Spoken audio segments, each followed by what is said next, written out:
Hello friends, कैसे हैं आप सब। हिंदी कहानियाँ विद सरिता में आपका स्वागत है।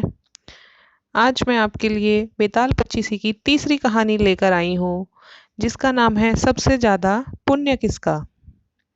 आइए शुरू करते हैं। वर्धमान नगर में रूपसेन नाम का एक राजा राज करता था।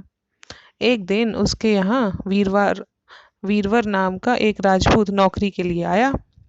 राजा ने उससे पूछा कि उसे खर्च के लिए क्या चाहिए, तो उसने जवाब दिया, 1000 तोले सोना।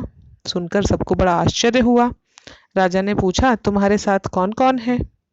उसने जवाब दिया, मेरी स्त्री है, मेरा बेटा है और मेरी बेटी है। राजा को और भी अचंभा हुआ, आखिर 4 जने इतना धन क्या करेगा। फिर भी उसने उसकी बात मान ली। एक उस दिन से वीरवर रोज 1000 तोले सोना भंडारी से लेकर अपने घर आता। उसमें से आधा ब्राह्मण को बांट देता, बाकी के 2 हिस्से करके एक मेहमान को, वैरागियों को और सन्यासी को दे देता। दूसरे से भोजन बनवाकर पहले गरीबों को खिलाता, उसके बाद जो बचता उसे स्त्री बच्चों को खिलाता और खुद खाता। काम यह था कि शाम होते ही ढाल तलवार लेकर राजा के पलंग की चौकीदारी करता। राजा को जब भी कभी रात को जरूरत होती तो वह हाजिर होता था। एक आधी रात के समय राजा को मरघट की ओर से किसी की रोने की आवाज आई। उसने वीरवर को बुलाया तो वह आ गया। राजा ने कहा, जाओ पता लगा कर आओ कि इतनी रात गए कौन रो रहा है और क्यों रो रहा है। वीरवर तुरंत वहां से चल दिया। मरघट में जाकर देखता है कि सिर से पांव तक एक स्त्री गहनों से लदी कभी नाचती है, कभी कूदती है और सिर पीट पीट कर रोती है, लेकिन उसकी आंखों से एक बूंद आंसू नहीं निकलता। वीरवर ने पूछा, तुम कौन हो, क्यों रोती हो। उसने कहा, मैं राजलक्ष्मी हूँ। रोती इसलिए हूँ कि राजा विक्रम के घर में खोटे काम होते हैं, इसलिए वहां दरिद्रता का डेरा पड़ने वाला है। मैं वहां से चली जाऊंगी और राजा दुखी होकर 1 महीने में मर जाएगा। सुनकर वीरवर ने पूछा, इससे बचने का कोई उपाय है क्या। स्त्री बोली, हाँ है। यहाँ से पूर्व में 1 योजन पर एक देवी का मंदिर है।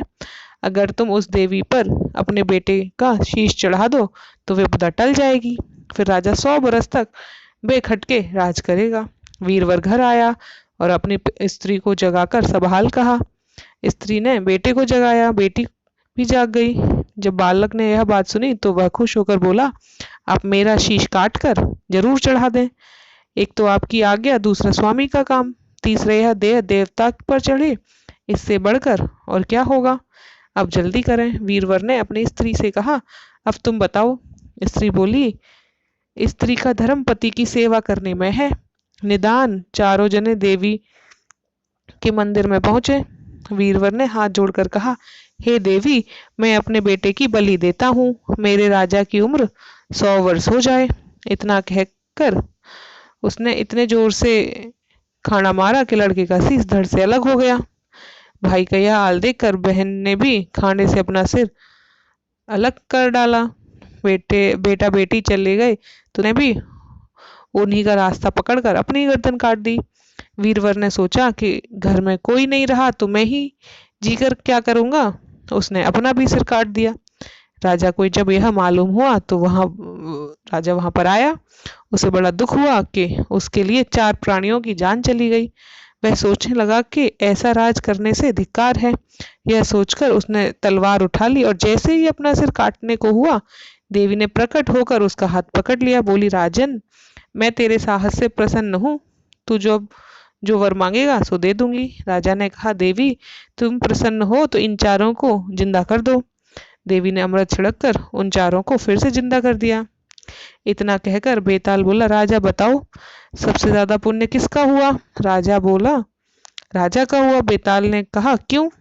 राजा ने कहा, इसलिए कि स्वामी के लिए चाकर का प्राण देना धर्म है, लेकिन चाकर के लिए राजा का राजपाट को छोड़ जान को तिनके के समान समझकर देने को तैयार हो जाना बहुत बड़ी बात है। यह सुनकर बेताल गायब हो गया और पेड़ पर जा लटका।